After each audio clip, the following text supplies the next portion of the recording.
Bismillahirrahmanirrahim. My name is Dr. Fazil Rabi. I am working in Sedu Group of Teaching Hospital as consultant intensivist. I have done my MBBS from Khyber Medical University, my MPH from Sarhad University, my MD Critical Care Medicine from Shaheed Zulfiqar Ali Bhutto Medical University, FLTP from NH. Today my topic is infection prevention and control in specialized health care unit.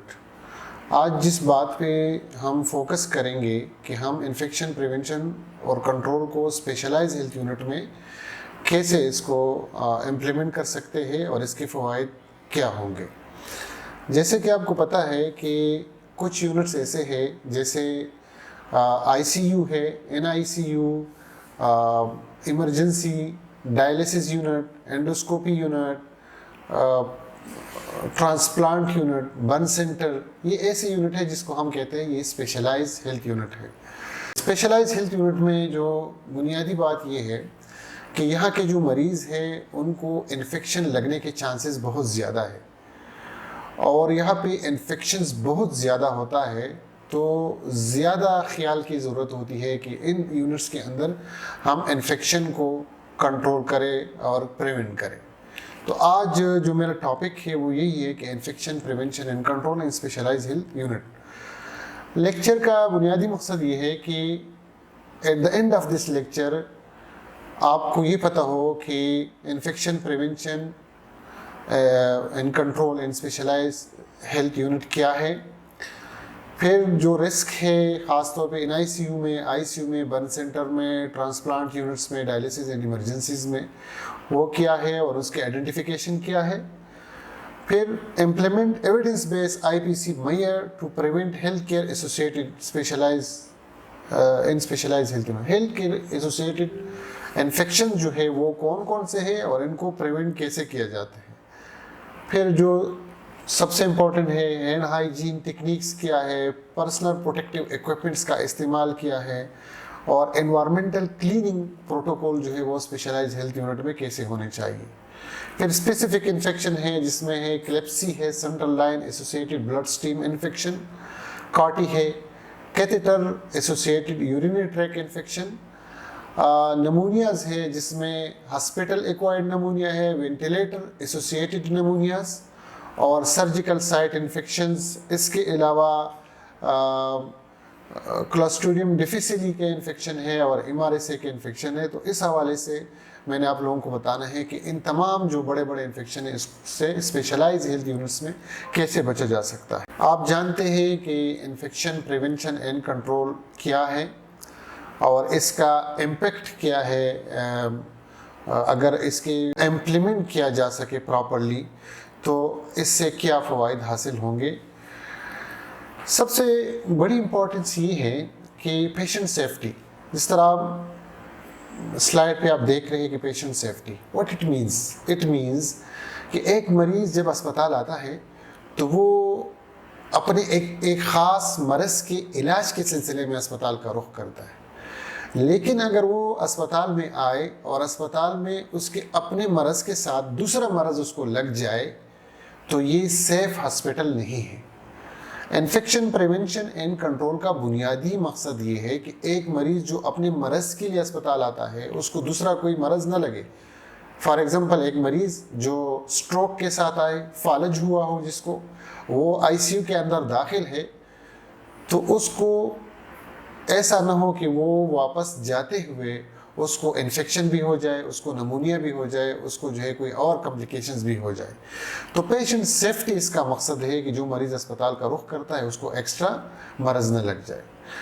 फिर reduction of health care cost, आपको पता होगा कि per day एक मरीज़ जब अस्पताल के बेड पे रहता है तो उसका कितना कॉस्ट होता है, कितना पैसा उसके ऊपर लगता है। एक मरीज़ को जब एक्स्ट्रा इन्फेक्शन लगता है तो फिर वो हफ्तों जो है अस्पताल में पड़ा रहता है और उसका कॉस्ट होता है।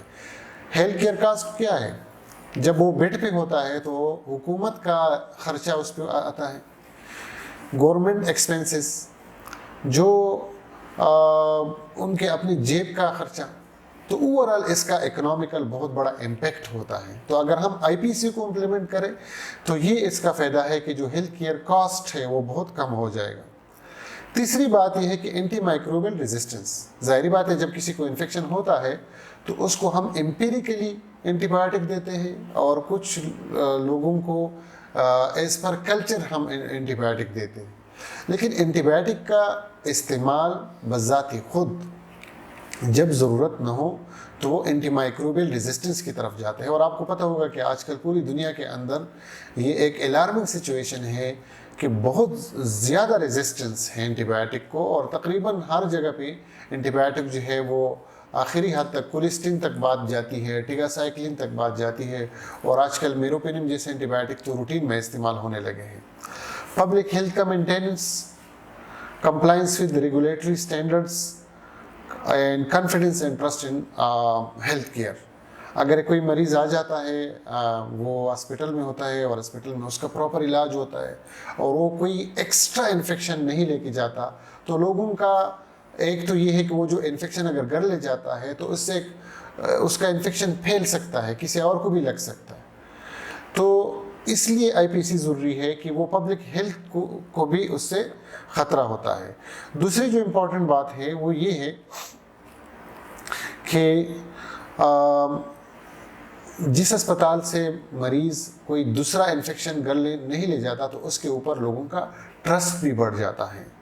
Prevention and control of outbreaks. ज़ाहिर बात है अगर अस्पताल के अंदर कोई मरज़ है लाइक कोविड का और वहाँ पे प्रॉपर आईपीसी प्रोटोकॉल को नहीं मेंटेन किया गया है तो कोरोना का वो मरीज़ जो एक मरीज़ आता है और उसको अस्पताल से कोरोना लगता है तो माशरे के अंदर जाकर वो आउटब्रेक का सबब बनता है। अगर अस्पताल में किसी को एक्टिव टीबी है, वो टीबी अगर किसी ऐसे बंदे को लग जाता है जो अस्पताल आया था किसी और मरज़ के सिलसिले में और वो फिर घर चला जाता है तो नतीजतन वो टीबी फैलने का ख़तरा होता है। और ज़ाहिर बात है कि आईपीसी जब इम्प्लीमेंट होगा तो क्वालिटी इम्प्रूवमेंट भी होगी। Rule of IPC in preventing health care associated infection, जिस तरह मैंने जिक्र किया और बाद में हम तफसील से भी बताएंगे कि हेल्थ केयर एसोसिएटेड इन्फेक्शन क्या है। तो आईपीसी में क्या कहते हैं, रिस्क आइडेंटिफिकेशन इन असेसमेंट करते हैं। Implementing standard precautions, standard precautions क्या है इसका डिटेल में आपको मैं बताता हूँ। Transmission based precautions, environmental cleaning and disinfection, antimicrobial stewardship, device associated infection prevention, surgical site infection prevention, outbreak identification and control। ये तमाम वो चीज़ें हैं कि अगर आईपीसी को हम इम्प्लीमेंट करेंगे तो इनकी वजह से इन तमाम इन्फेक्शन को रोका जा सकता है। आईपीसी के लिए फिर एक नेशनल एंड इंटरनेशनल गाइडलाइंस हैं, मेनली डब्ल्यूएचओ और सीडीसी के गाइडलाइंस हम फॉलो करते हैं।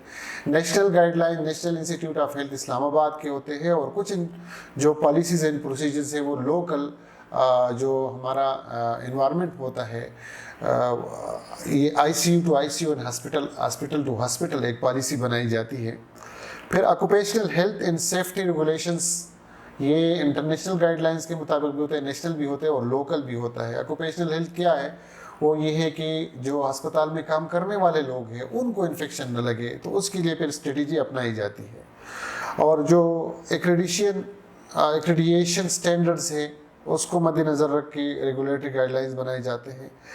एंटी माइक्रोबियल रेजिस्टेंस से बचने के लिए गाइडलाइंस बनाए जाते हैं। स्पेशलाइज्ड हेल्थ यूनिट्स जो है जिसके हवाले से हम बात कर रहे थे उसमें सबसे पहला जो नाम आता है वो ऑन्कोलॉजी यूनिट है।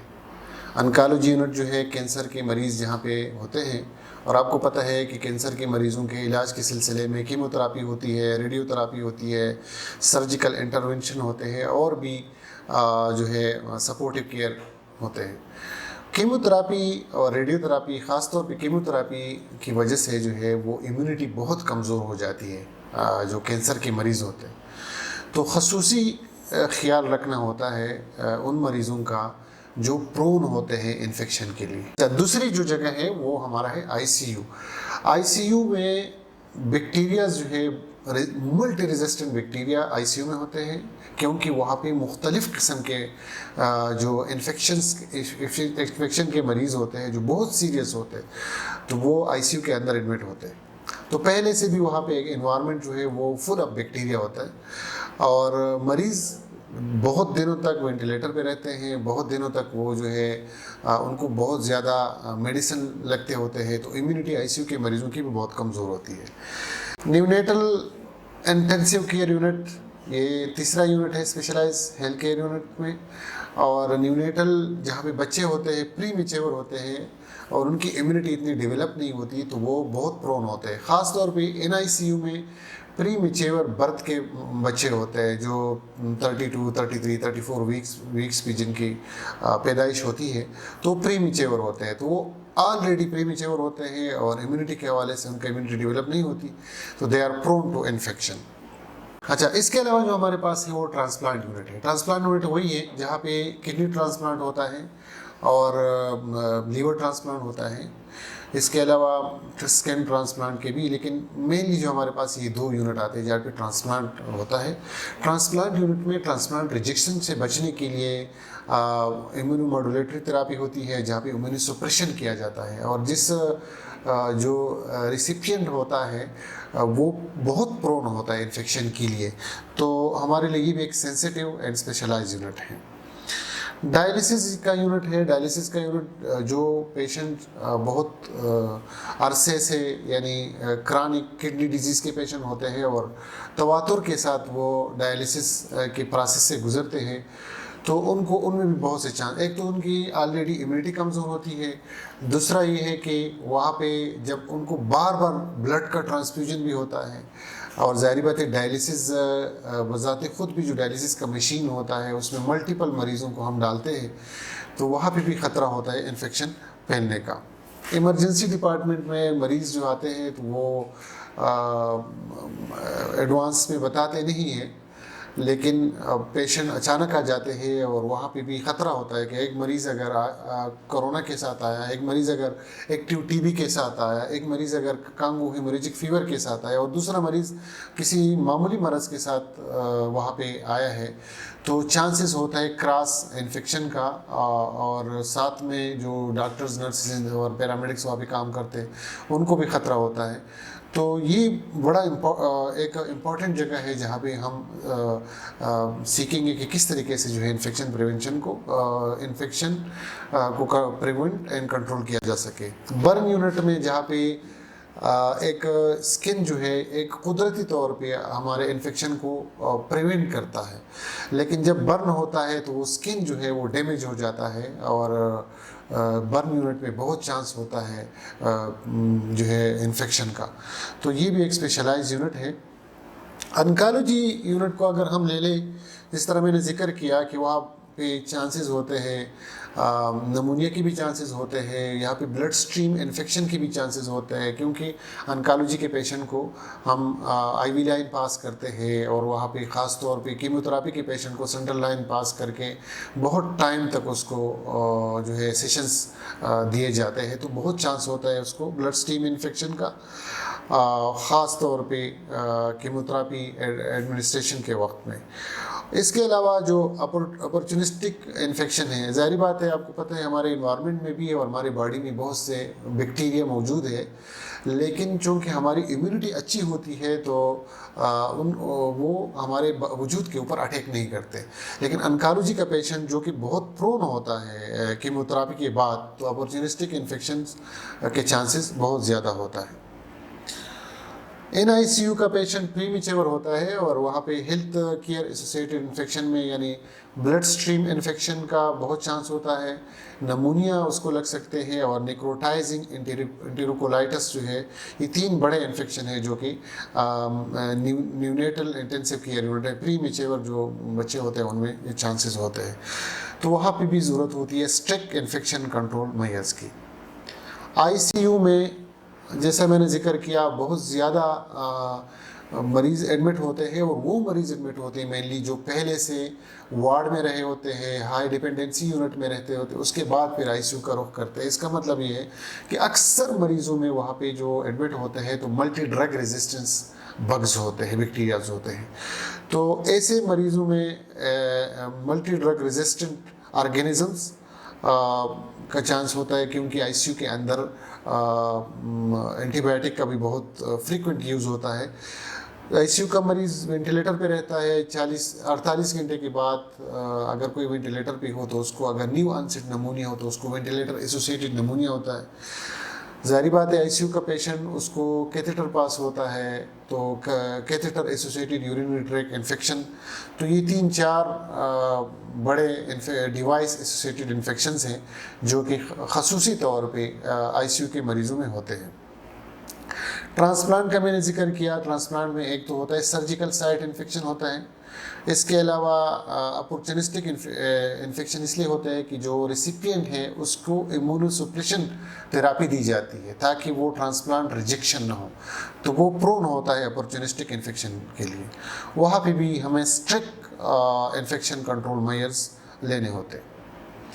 डायलिसिस यूनिट में रिस्क होता है ब्लड स्ट्रीम इन्फेक्शन का, डबल ल्यूमन कैथेटर होता है या सेंट्रल ल्यूमन जो सेंट्रल वेनस कैथेटर होता है, और ब्लड बॉर्न इन्फेक्शन के चांसेस बहुत ज़्यादा होते हैं, ख़ुसूसी तौर पे हेपेटाइटिस बी सी का जो है ज़्यादा होता है चांसेस। इमरजेंसी डिपार्टमेंट, क्योंकि एक साथ में डिफरेंट मरीज़ आते हैं इमरजेंसी में, एक मरीज़ है जो मामूली सर दर्द के साथ वहाँ पे आता है, कोई स्ट्रोक के साथ आता है जिसको पहले कोई इन्फेक्शन नहीं था, लेकिन साइड वाले बेड पे जो है कोरोना का पेशेंट, ट्यूबरकुलोसिस, एक्टिव ट्यूबरकुलोसिस का पेशेंट, या हेमरेजिक कांगो हेमरेजिक फीवर का पेशेंट, या इस तरह के जो कम्युनिकेबल डिजीज़ का पेशेंट भी प्रेजेंट कर सकता है। तो इमरजेंसी में हमें किस तरीके से ओवर क्राउडिंग को जो है कंट्रोल करना होगा, किस तरीके से हमने जो है यहाँ पे ट्रियाज का सिस्टम करना होगा, जहाँ पे हम डिफरेंट मरीज़ों के, डिफरेंट मरज़ के, हम जो डिजीज़ के जो पेशेंट हैं उनको हम अलग अलग उसमें रख सकें। बर्न सेंटर में स्किन जो है वो कंप्रोमाइज़ होता है और उसमें ब्लड स्ट्रीम इन्फेक्शन के भी चांसेस होते हैं, नमूनिया के चांसेस होता है, यूरिनरी ट्रैक्ट इन्फेक्शन के भी चांसेस होते हैं, और ख़ास तौर पे ऊन इन्फेक्शन बहुत ज़्यादा है बर्न के पेशेंट में, उसके लिए भी स्पेशलाइज्ड केयर की ज़रूरत होती है।